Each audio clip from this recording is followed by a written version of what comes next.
You thought it. Hello, everybody, and welcome to At the Picnics episode number 6. Danny, number 6, we're still here. I know nobody's booted it off and nobody's cursed at it. Nobody's I've got a cursed at helper us. tonight in case nobody recognises. Zoe's joined me because we're on school holidays. Of course, hello, Zoe. Thank you for joining us. And of course, we've got the good-looking rooster, and some could say that we are long-lost brothers, Danny. We have got It's only trainer. because you're both lacking on top hits. That's exactly right. Kelvin's the better-looking one. Trainer extraordinaire, Kelvin Southey. How are you, Kelvin? And thank you so much for joining us. I'm good, thanks. Thanks for having me. Oh, our pleasure, mate. Our pleasure. So, we'll get to you shortly, Kelvin. So, must say, of course, this show is brought to you by Picnic Bet. And remember, download the app today and also remember to gamble responsibly. So, we had a cracking double header on the weekend, Danny. Saturday we had Woolamai and at Sunday we had Merton. And at Woolamai, Mel McDonald rode a fantastic treble and a couple of them were pretty close races. It was a day of tight finishes all over the show at Woolamai. There was quite a few that were really tight. And, she rode exceptionally well and had a really, really good day at the office, which is an absolute credit to her hard work. She's done a ripping job. Absolutely. And it was a really good weekend of racing. Merton raced brilliantly. Their track looked in fantastic order. And Woolamai was no exception either. So a full credit to both clubs. They ran really, really good days. Woolamai has a kids' day out coming up for their next meeting, not this week, the following. So that'll be really good to see how that gets off the ground. But no, it was a great weekend with another good day coming up at Mansfield on Sunday. Absolutely. And of course, also at Woolamai, Tyson Barton rode a double. So good on Tyson. And then we went to Merton on Sunday. Sean Cooper rode a double, and that was for Don Dwyer. So both of them got a double. And Mel, again, absolutely on fire. She came out and won the Merton Cup on Montalbano. And ballsy ride. Her and Tracy both went out pretty quick in front. And I went up to Merton with Mel and she was really looking forward to riding this horse. She's ridden at work and she knew the horse from previous experience and absolutely rode it a treat and just broke everything's heart. It was just too good on the day. It was a really good effort. Trace ran second again and her horse ran an absolute cracker. So no, it was really, really good day out. And Timmy Grace was back at the weekend too. I think that's his first set of rides back for the season. I did see that. Good on you, Tim. Welcome back. Now, we'll just quickly go through the Jockeys Premiership. Of course, this time of the year expected to be tight, but Mel McDonald is leading on 7. Then we've got Sean Cooper 6, Tyson Barton 5, and then Grant Seckham, Jack Vergona and Lee Taylor all on 4. And the Trainers Premiership, again, expected to be tight this time of the year. Troy Kilgour 5, Don Dwyer 4, and then Tony Carter-Smith and Trevor Rogers on 3. Yeah, it's been tight from the get-go and you can see by the numbers that everybody's got and how many people are involved up in that top quarter that the racing has been very competitive and very fierce. So it's going to be a good contest this season. It's a tough gig getting rides. Mel actually, I don't think has anything this weekend. So will you stop it? Stop pulling faces. She's doing the trout pout. Absolutely, little monkey head. Welcome to the life in a 7-year-old on school holidays for Dad. So, yeah, it's going to be a really interesting contest all season. I think it's just going to continue being tight the whole way through. So it's going to be an interesting season this year. Interesting, Mel. Couldn't get a ride, as in just too many jockeys available? I think so. And I think the ones that she was engaged to either haven't accepted or were too far down the ballot, which was another problem. Okay. And I had the same problem. A couple of ones that I was engaged to ride were too far down the ballot, and one of them wasn't quite right after Merton, so it didn't accept either. So we'll live to battle another day, and I get to have a sleep in on Sunday before heading up there. Okay, no worries. How many rides do you have on Sunday, Danny? I'm going for one. My favourite mate, Gordy, has got one in, and so I'm going up to ride it. I nearly and said, no, I'm bailing out, but love him to bits. He's always been a fantastic supporter of mine, and we've had a lot of success together. So I will be going to Mansfield. Good on you, and Danny. If he's lucky enough, he might even get a box of chocolates for Christmas. Oh, there you go. Well done. Have you got any in on Sunday, Kelvin? No. Next week we'll have probably one at Bullamai and one at Balnearing. No worries. Now, we'll talk about you now, Kelvin. Now, I know 4 things about you. Number 1 is you're a horse trainer. Number 2, you have a lovely wife, Peter.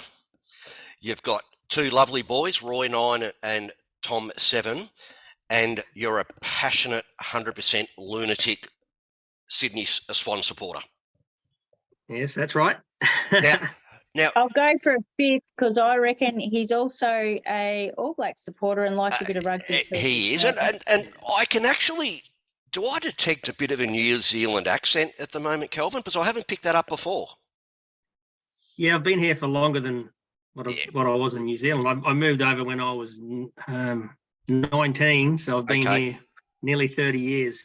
I can just hear it at the moment, mate. So good on you. So, how did you get involved with barracking for Sydney? Did you live in Sydney for a period of time? Sydney was my first port of call. I was there for like 3 years. They weren't much good when I was up there. They came good when I moved to Melbourne, which that's all right. Good on you, mate. So I've got the boys. Got the boys on board. On board, yeah. We've taken them to Sydney for a couple of games, and they're seen that. Oh, the kids have no say in it, mate. Like, I married a Richmond supporter, so the kids just became members the day they were born, mate, and they've had no choice ever since, mate. And I'll very quickly tell you a story why it's on my mind. A few years ago, we were walking out of a Richmond game, and my son must have been about 10. It's the first time I ever saw him or heard him swear, and we got beaten by 100 points back when we were very, very ordinary. And we're walking out, final siren's gone, heads down. He looked up to me and he said, "It's all right, Dad. I'll always barrack for Richmond, even though we're shit." And I didn't know whether to scold him for swearing or, but I laughed, and luckily enough, the last few years, mate, we've had a bit of joy, as you know. So, and Sydney unfortunately couldn't do it last year, but hopefully they can do it for you this year, mate. So, Kelvin, tell us about yourself. How did you get involved with horse racing, and how did you end up in Australia? Well, I got into horses through my mum. My mum worked at a TAB, and they got a share on a horse. So when I was a school kid, I went on my school holidays and worked for the trainer that had a horse, and then decided that I'd had enough of school and I was going to leave. So I got another job with Roger James in New Zealand, and I was with him for about 3 years before I moved over here. Bought some horses over for him for the Sydney Carnival, and just thought, I've got to move back over here. So when I came here, I think I spent 3 years in Sydney and then moved to Melbourne, and I've been down this way ever since. Good on you. And basically when you came to Victoria, you went straight to Mornington? No, I was at Caulfield for about 6 years before I got my licence. I got my licence in 2002 and moved to Mornington. Are you close to the track? Yeah, we're on Roberts Road, so we're probably about 800-metre walk from the track, from the gap. That's the good thing with Mornington Racecourses. You can see all the properties around there are all horse properties, and you've got like that walking trail on the side of, I think it's Bungow Road there, isn't it, where you can see people walk the horses to the track. So that must be fantastic for you that you're so close. Yeah. No, they all work from home. I only float them up just to give them a swim. I want to give them a swim at the pool. Everything works from home. Okay, and how many you got in work at the moment? I'm doing 10. So I've got 2 predominantly picnic horses. I did have a few more, but Dr. John sold them on me. Oh, really? That happens. Yeah. Okay. The last one I rode for him actually has been already sold on, and it didn't run a bad race, and Marie Ackland has bought it. So I'm hoping to see it back at the races again soon. I did say I wanted to ride it again, so hopefully I found a way to continue riding it. Yeah, no. Well, Willits had a win on the weekend. Good on Craig. Oh, did it? Yeah, there you go. Yeah. Missed that one. No, He had 3 runs for us at a third or fourth and a third, and his run at Yea was pretty good. He only got beaten. He was in front with about 50 to go, and he won at Merton. Walloped on the line. Yeah, he got there. There was a wall chasing. Yeah, absolutely. Yeah, he was too. And Tell me, Calvin, have you ever ridden work yourself?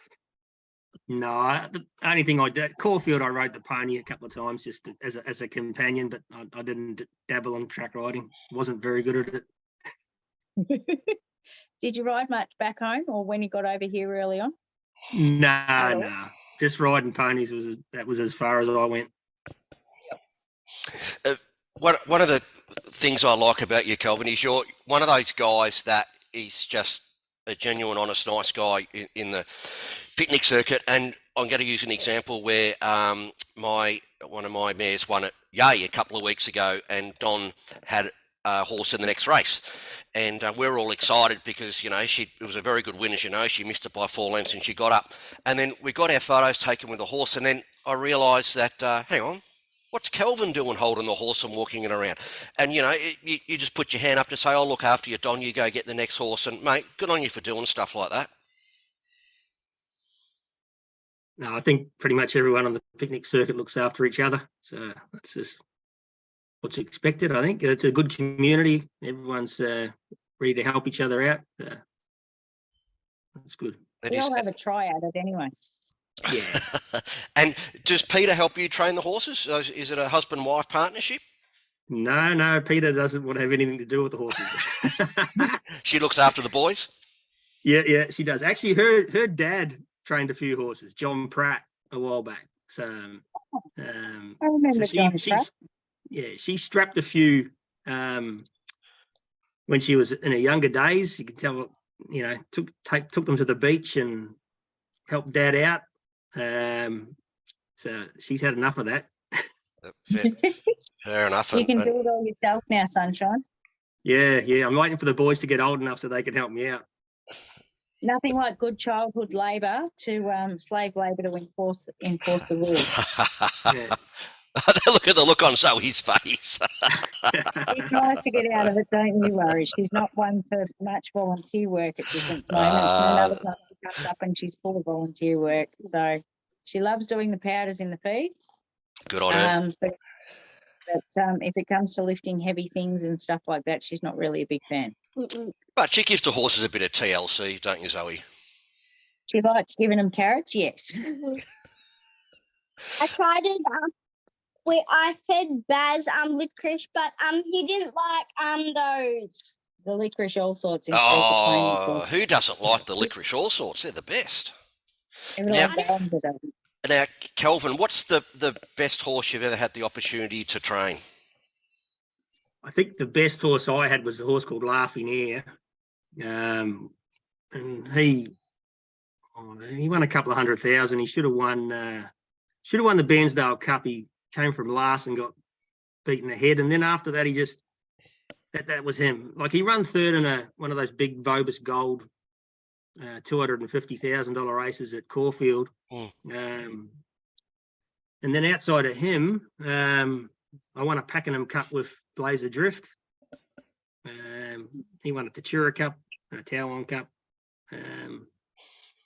At the moment, all the horses I've got one raced horse outside the picnic ones. I've got one raced horse. Everything else is unraced. So all potential champions. Oh, that's good, mate. That's awesome. So you're pretty well all 2-3-year-olds, are they?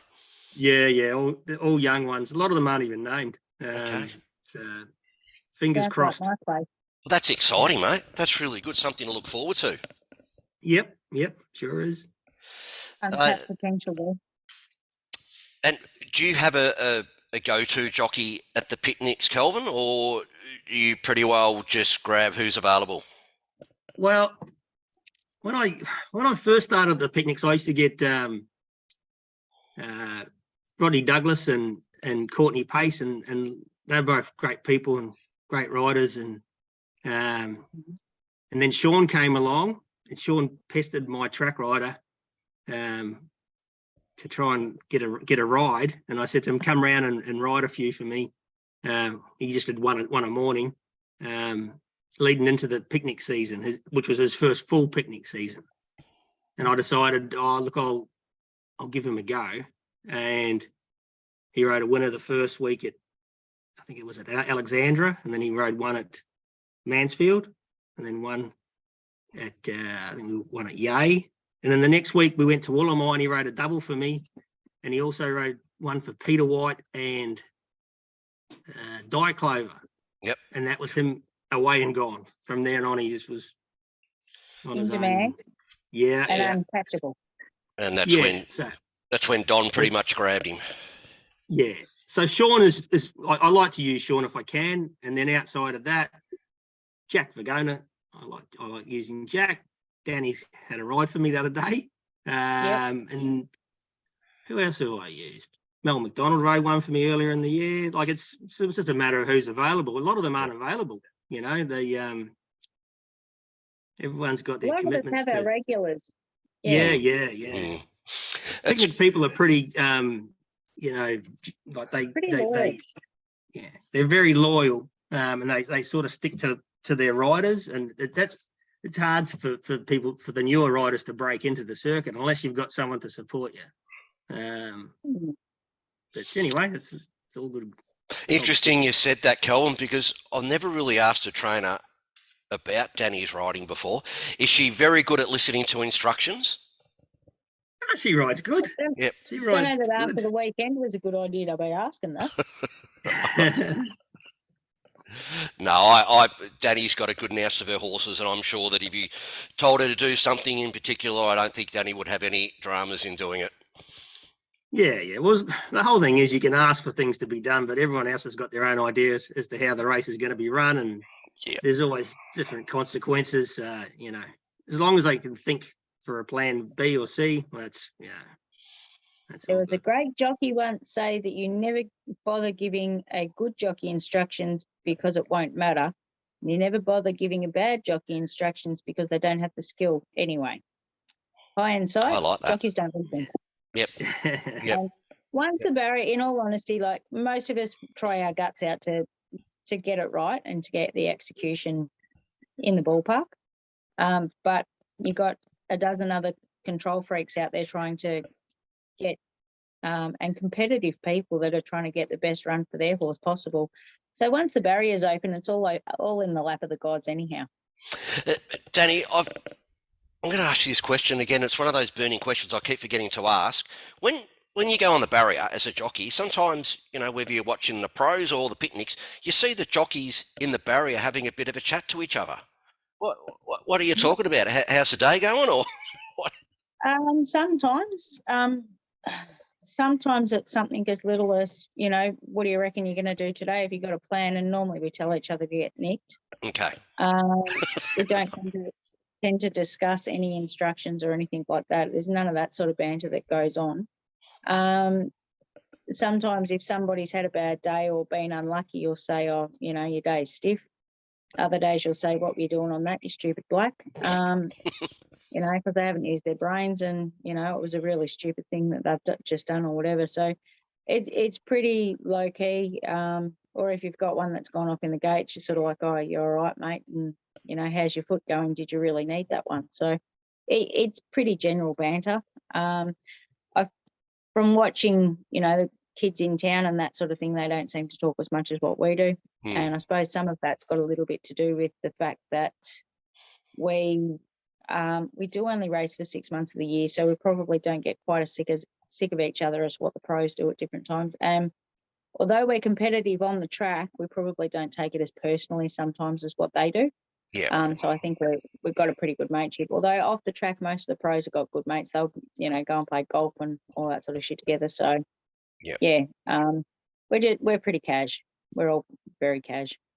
No worries. I've got one last question for you, Kelvin, before I hand you over to Danny. But and you're the first trainer we've had on, and something I've wanted to know, and a lot of my mates that follow the horses have noticed this, and I don't know if you can answer it, but lately in Adelaide, there's been a lot of female jockeys, especially apprentices.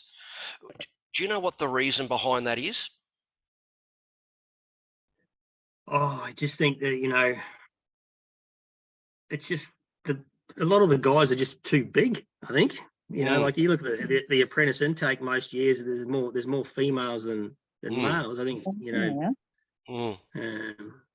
that's probably got something to do with it. Yeah, but some of the races in South Australia, I remember seeing one at Morpheville the other day. It was a field of 11, 9 female jockeys. I just thought that's unbelievable. I mean, it's absolutely brilliant. I love it. But it was just so unusual to see. Yeah, I think it's just the way. Yeah, the apprentice intakes. You know, I think there's at least like 50-50 going through that are female, if not more. Mm. And that they must have less troubles with their weight, I would assume. That's what I would have thought. So interesting. So in saying that, let's say 10 or years so time, obviously, if it continues, there's got to be a hell of a lot more female jockeys than males. It'll level up, I would assume. Like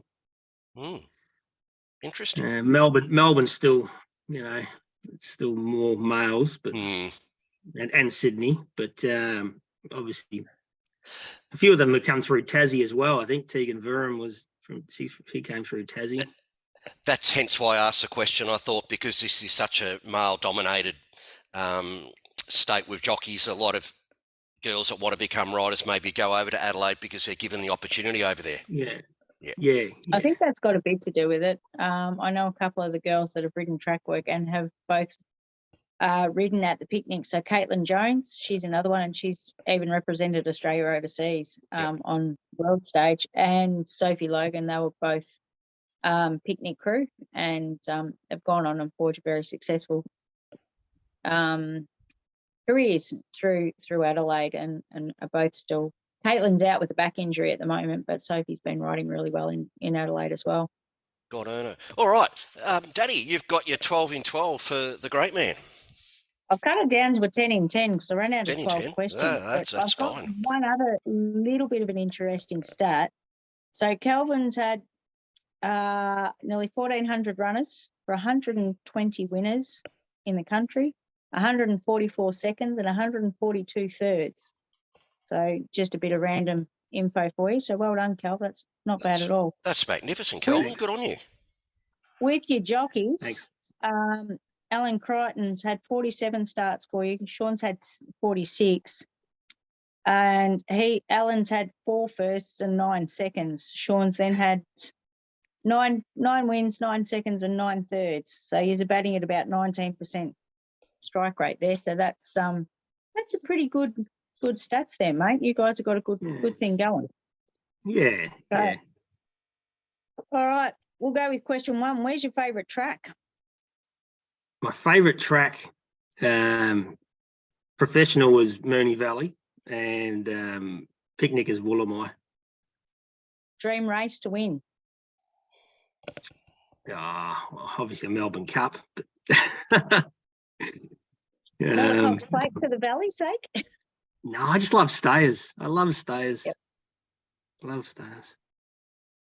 Have you got anything on the picnic circuit that you'd want to win? Although we all aspire to be racing at the pros, but is there anything at the picnics that's eluded you that you'd like to have a crack at? I think the Balnarian Cup, but I just never seem to get the right horse for it. That's Beer, wine, or spirits? beer. What's your dream holiday destination? With or without kids, or you can give us an answer for both. I've never been to Las Vegas. I wouldn't mind going there. Not a bad dream, Yeah. Footy or rugby? I enjoy watching the AFL more than rugby union, to be honest. My dad would hate me for saying that, but anyway. You're a Kiwi. You're not supposed to say things like that. Yeah, I've converted. You've been in Australia too long. Yeah. You might not be able to get rid of the accent, but we've got rid of your footy on footy bounds. Yeah. Cats or dogs? Oh, geez. I've got enough pets with horses, I think. Fair call. Pub or takeaway? Oh, I like going to the pub. Yep. Steak or seafood? Oh, geez, that's hard. I like them both. I'm a big seafood man. Most memorable winner so far? I think winning the Pakenham Cup was probably the best one for me.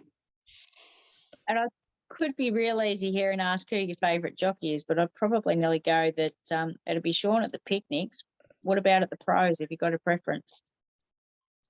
No, I sort of bounce at the pros. Like I really like Jamie Mott and Daniel Stackhouse. They're they're probably my two favourites. Yep. Yeah. And that's about it out of me, kids. Like I said, I've lost my original questions list, so that's what I've sketched up tonight. For those who are wondering what I was fiddling with. What about cricket, Kelvin? You're a cricket fan? Yeah, I like cricket. I played rep cricket when I was a schoolboy, and I loved it. Big Black Caps fan, obviously. So when Australia are playing New Zealand in the cricket, who do you barrack for? I barrack for New Zealand, yeah. Oh, come on, Kelvin. You can never take the Kiwi out of them when they get here. What about the Big Bash here with Stars or Renegades? I don't really have an affiliation, but my young Roy's keen on the Renegades. We've been to a couple of games. They were a bit better to watch it down at Marvel than the G. The MCG. Yeah. It's a bit closer. Yeah. We're passionate Stars fans in this house, and another bleak year, I think, or bleak season. So what else do you do when you try and get the family out and get away from the racehorses and have some time out together? The boys, they like going to the beach, but I burn a little bit for some reason. I'm hearing. Candace, Paul, and I are as well. So I'm hearing you, Kelvin. Why. Yeah, I'm not as keen as them. Like going to the movies. You don't need to bring him out. He's got the wrong coloured scarf on. No. There's a reason why he's wearing his Richmond scarf. If you've been watching the past shows, Kelvin, Chris always comes out to say hello at the end. And he's a devout Richmond supporter, and that's the only way he can stay in this house. Otherwise, he'd be kicked out very quickly. He wants to know for the clash between Sydney and Geelong, whenever that is, would you like to go down to Geelong with him for VIP status at the new stadium? Do I have to take him too? Well, mate, that's how you get in the limo.